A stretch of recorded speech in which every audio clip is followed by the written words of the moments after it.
Lantern Rite was simply amazing. I'm not sure I'll be able to sleep tonight. Oh, that? Yeah, interesting story. It was invented by a guy from Fontaine. His name is Ildison. He's always tinkering away at Chamber to write about his inventions on more than one occasion. I believe I have a direct quote from him about this particular one. Yes, here it is. The device is powered entirely by mechanical components without the need for any additional energy source.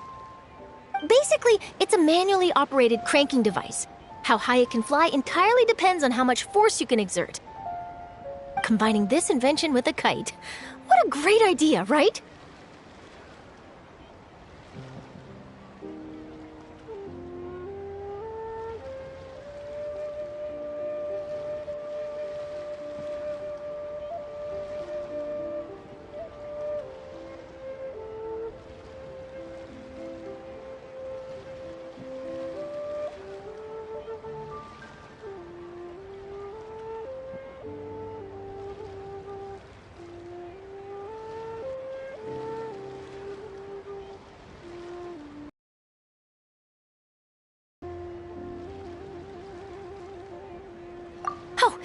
My conversation with Mr. Ip went really well. I've already sent the first draft of my article back to the Steambird. It's a piece that contains all the pertinent information while also telling a story. I'm quite proud of it. Oh, that reminds me. I should thank everyone who made this possible for me. Especially that spirited lady with those peculiar turns of phrase. Miss Xianyun was her name, right? It was all thanks to your connections and creativity. I would have never thought I'd be able to bring such a special gift back to Fontaine with me.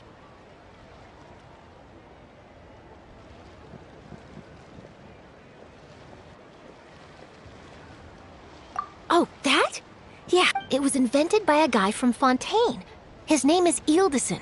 He's always tinkering. I believe I have it. The device is powered. Basically, it's combining this invention with a kite. What a great idea, right? This was my first time experiencing a foreign holiday in person. It was so exciting! The festive atmosphere, the contagious holiday spirit, the profound, storied cultural traditions steeped in symbolism. Oh, I almost forgot. Kuching even gave me a kite with a poem on it that she wrote herself. It goes, "Dreams are like paper kites. With them do our hopes take flight. Sailing high above the clouds, they yearn for something more profound. Yet try we may and try we might. A deeper truth waits in plain sight. Though we hang our hopes in skies abound." To include this poem in my special feature on Lantern Rite. I'm sure a lot of people will love it.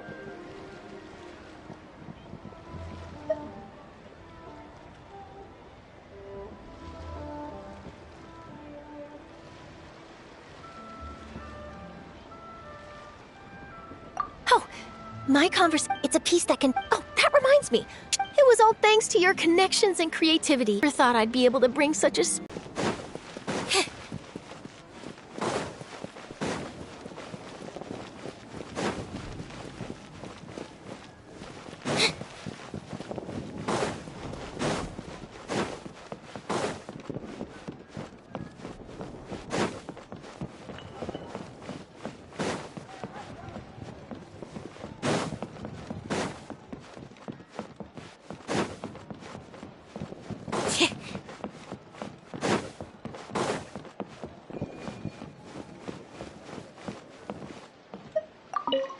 Our kite is so high up. Thank you for inviting me, Yao Yao. I am having a lot of fun. I'm glad. If you want, we can go fly kites some other time, too. The fun doesn't have to end today. Really? How about we do it during the day next time? That way, we can see the design better. When it flies super high up, it will look exactly like a real finch.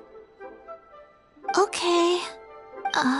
Can I take this kite to bed with me? But of course. Finally, a seat with a view.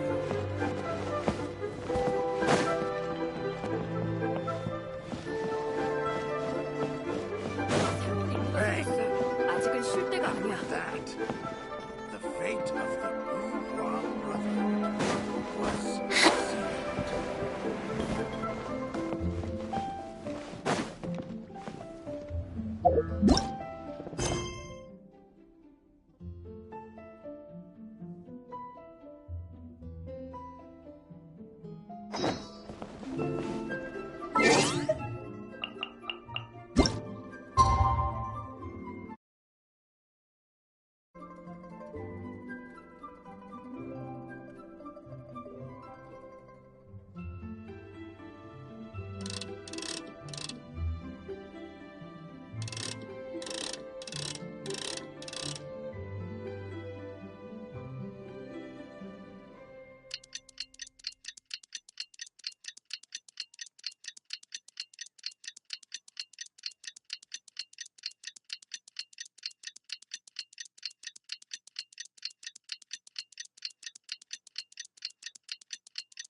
Oh, Paimon almost forgot! Didn't Zhongli say Hu Tao was also planning on spending some time in Xiaoying Village? We didn't have anything else to do today, right? Why don't we go have a look around? Maybe we'll run into her. Bang! The fate of the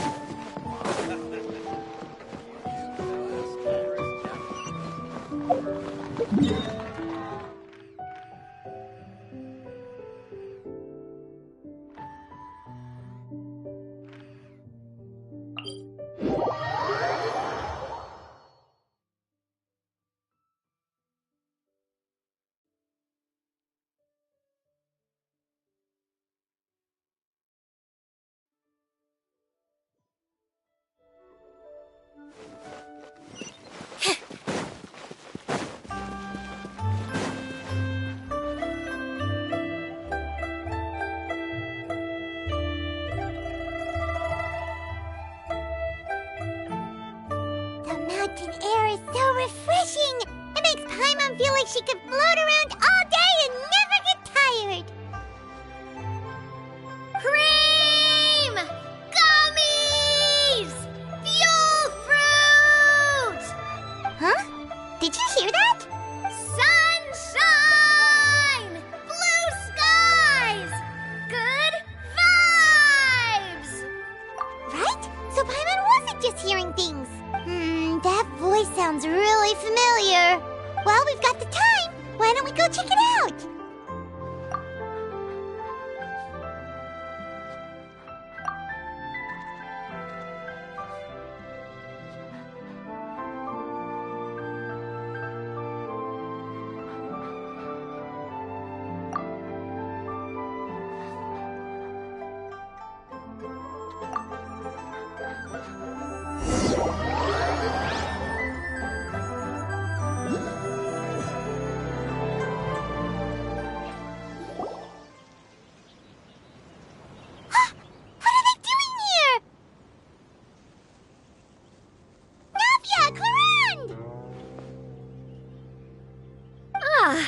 Well, if it isn't my dear partners.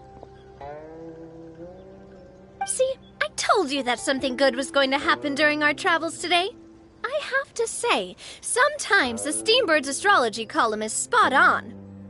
It's just your lucky day. Are you guys also here to catch the festivities? Oh, and that reminds me.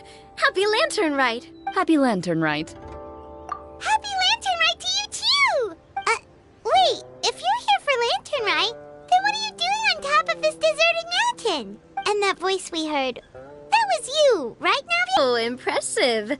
You could tell it was me from that far away. Is it some sort of secret code?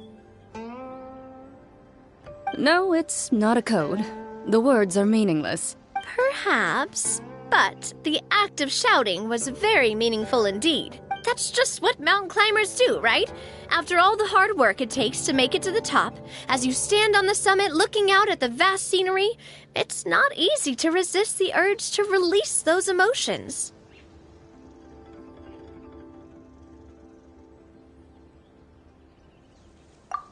Exactly. You get me, partner. I was afraid that it would cause a disturbance, so I asked the locals around here, and they said it was fine. Apparently most hikers like to shout when they get to the top, so the locals are used to it by now. So, you see, it's not just me. I guess everyone shouts from the top of a mountain at some point in their life. Speak for yourself. When you're stressed, don't you ever just get the urge to do something for no reason? Not really. If I ever get stressed, I just go hunting. Oh, that's a pretty good way to relieve stress. What I choose to hunt depends on my mood. Huh? Anyway, why don't you two give it a try? Shout anything you want. It's a real stress reliever. As long as Paimon has clothes on her back and food in her belly, Paimon doesn't think there's any stress that needs relieving.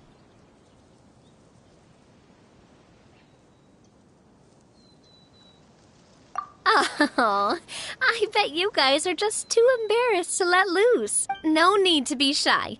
Even Farina was shouting from the top of this mountain earlier.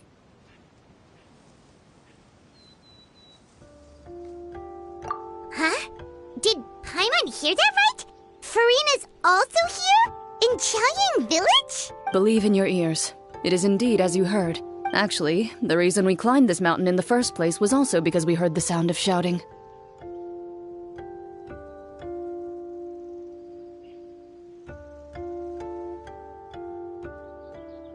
Yes, we could just about make out someone yelling things like, "Help me!" and "What should I do?" So we hurried up here to check it out.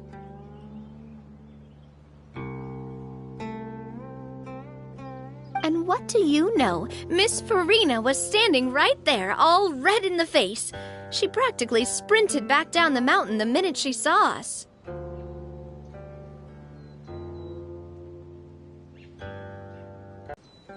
So, you could actually hear what she was saying? Why didn't you say so earlier? I thought someone was really... She probably would have never thought. No, she definitely would have never thought into anyone she knew all the way out here.